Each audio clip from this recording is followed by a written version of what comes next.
I'm CyberAxe. I'm the developer for Bedrock Edition of DragonFire. I wanted to show you a few things you might not know you can do. Here, for example, we're pulling all of our babies around with leads, which makes it really easy to get them around at different places, or just one by one at a time. This makes it easy to transport them from place to place, especially if you want to take a boat or something like that, or if you want to fly on one of your big dragons and have a little dragon follow you. You can also put them on fence posts so they stay. They'll fly around for a little bit. Or you might not know that you can take out your whistle and all of them will follow you just by using the whistle. So you don't have to use a lead in that situation. Makes it easy to move them around. Aren't they just cute? The adults won't respond from the whistle. They also respond to beef, raw beef, because they like raw beef, regardless of what kind they are. They all follow the beef.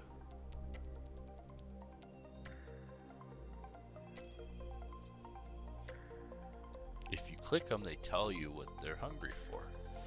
That's the interact. If you give them treats, then they do tricks.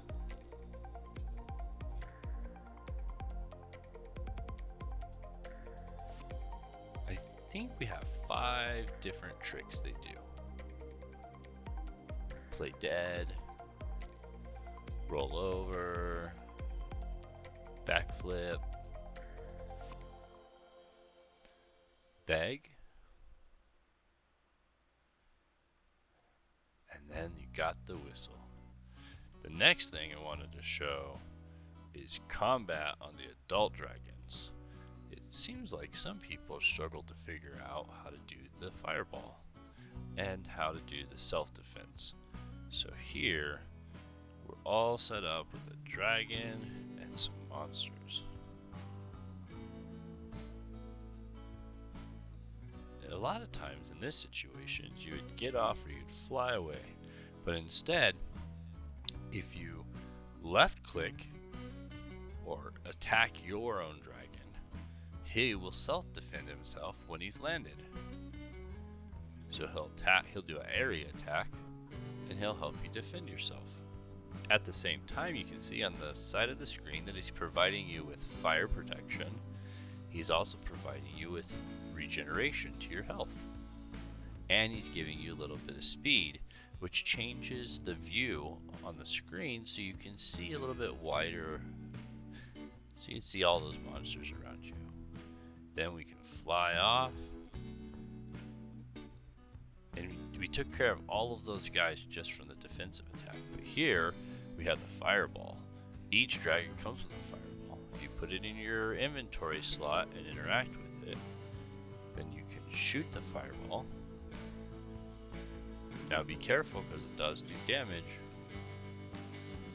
to stuff around. You can set things on fire and it will damage the blocks around it. Each dragon has a different type of, or different colored fireball. They do the same thing.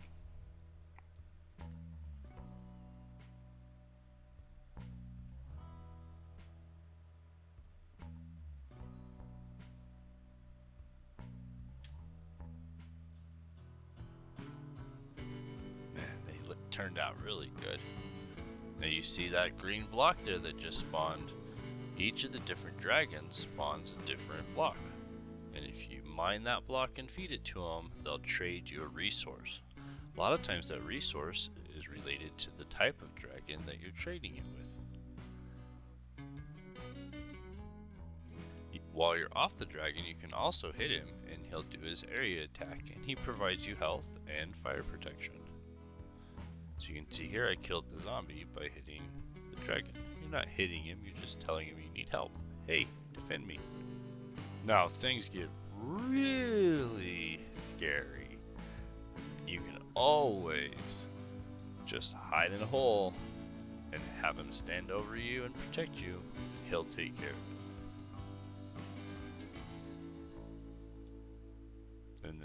click to interact, you can ride him, or you can hop out of the hole, and he'll have killed everybody for you. So that's just what he does. And then always make sure to give him a treat, because dragons love their treats. Yeah, who's a good boy? Yes, you are. Now we're going to feed in this terracotta block that he shoots in his fireball, and he's going to give us a few resources for it. Each of them give you different resources, like I was saying before, but I wanted to show you what kind of stuff they could give you. So, of course, he likes the spoiled meat, and he gives you the cool purple block there, and a blue torch. Next, I wanted to show you how you can take your dragon into the Nether. Yes, you can take your dragon into the Nether. And if you use Hot Black, the jet black when you find in the Nether, he has some different flight controls and some protections against going into the lava. But make sure when you go into the Nether, you always go through your portal first and make sure that it doesn't drop off into the lava.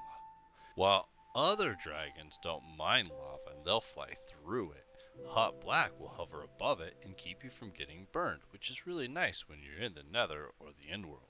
So you ride the dragon, right at the last second, jump off, and the inertia will take him and shoot him through it. Or you can just push him in and out if your portal's big enough. Now, once you get back to the overworld, there's not a lot in the sky to shoot at and attack. So we set up a way that when you pull out your bow and you interact with your dragon, different mobs will spawn for you to fight and have target practice. It takes some work, so make sure you take a lot of arrows with you. But you can get really good at this and be a champion at flying and fighting at the same time. You can even try this underwater to see what crazy things might spawn for you to shoot at. Here we're shooting at the tropical wyverns. They spawn all over the place. But you can always spawn your own if you get on your dragon and fly around and interact with the bow. Now you can only go so high, about 300 blocks, and then a warning will come up and say you're too high. That's just to keep everybody in the same area.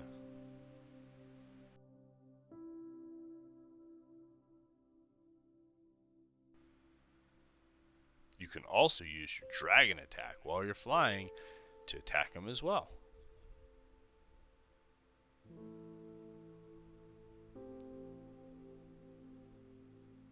Now, life can't all be about going out and finding dragons and target practice and mining. Sometimes you just have to have fun with your friends. So jump on your favorite dragon, grab an egg, and interact with the dragon and see what kind of chicken bomb or mob bomb you can drop on your friends' heads as you fly around. Each dragon spawns different mobs and different things when you interact with it with an egg. Here we can see Foley Falcon with the egg. She spawns bees and dragonflies.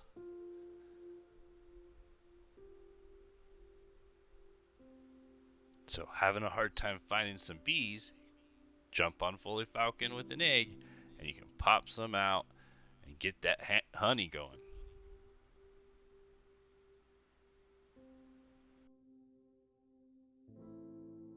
After all that fun with eggs, you have to cool off, and dragons love to swim in the water. Now their breath is really long, so you gotta watch out that your breath is okay, but take a bucket with you and see what amazing things spawn out in the water.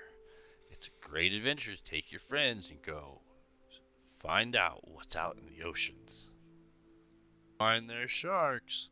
You always gotta watch out for them. They love to get unsuspecting water skiers.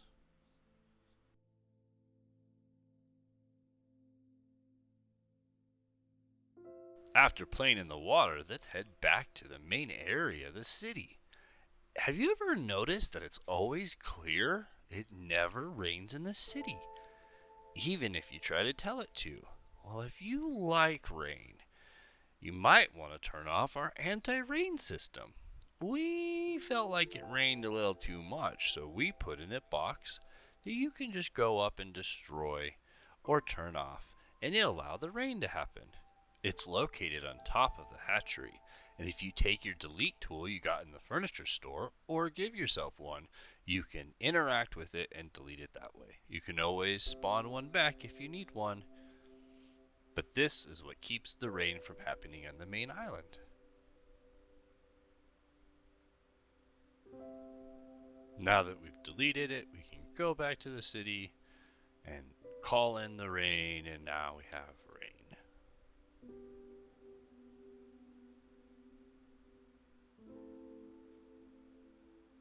If you want to put it back in and turn the rain back off, or turn the rain off in other areas, then you can get it from the creative menu when you have cheats on.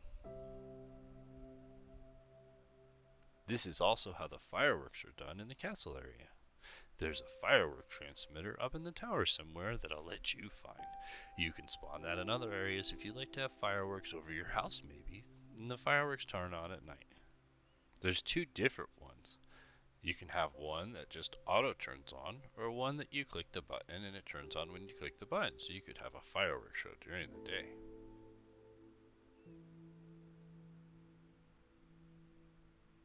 This way, when you're flying home after a long journey and it's night, you get to see the fireworks flying over your city or your house or your castle. And you didn't even have to be there to do it.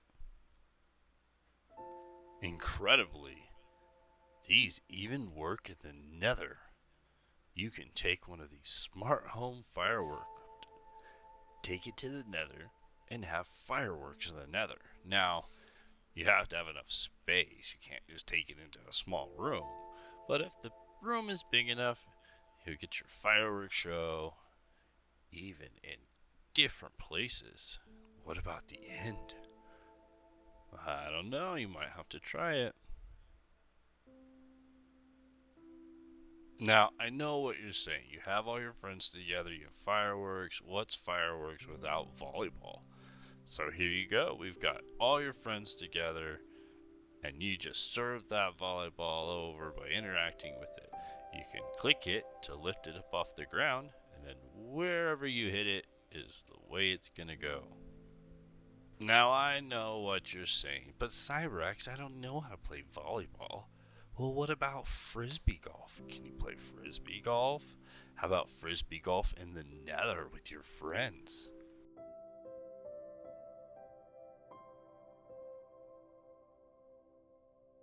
But I don't like frisbees. Well, what about a baseball? Get out your baseball bat, get that baseball going, and shoot it into the frisbee golf net.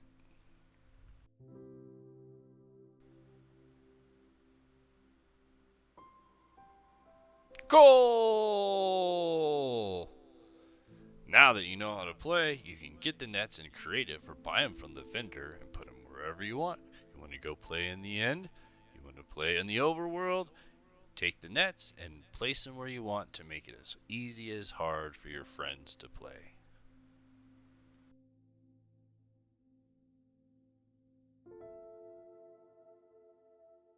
Now, once you've found Hot Black, do you know that he avoids lava and makes traveling around the Nether really easy? So make sure you find him and use him when you're in the Nether. He'll keep you from falling and drowning into the lava. Now, while you're riding him or standing in front of him, you can click on him with the flint and steel tool. And when you interact, fireworks will shoot off above you, mini dragons in their own colors. So you can check it out even in the Nether, flying around, interact with your dragon with a flint and steel tool. Now, some of the other mobs in the map also interact too with it. With such a big map, it's easy to get a long ways away from the home, and it takes a while to get back. So we put in a nest, and when you put the nest down, that will be your home teleport waypoint. So you fly, fly far away, and fly far, far away. And when you get out your recall horn and you're landed, have to be on the ground for safety because you're moving so fast. We don't really want to teleport you home while you're moving so fast. So when you slow down, you interact. Oh, you're back home again. That easy. Makes returning back to your base and your home area as simple as making sure you put your nest down first, and you only get one nest per game. At a time, when you place one down, the old one will disappear. Now I know what you're thinking, but CyberAxe, what if I'm in the Nether? Yes, you're right, it only works in the overworld. It's too hard to teleport between all of that stuff and keep everything working together, so it does only work in the overworld. I'm sorry.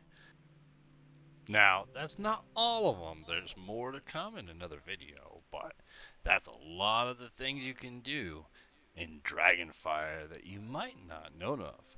So go try them out with your friends and have some fun and see what things you can find in DragonFire for Bedrock Edition.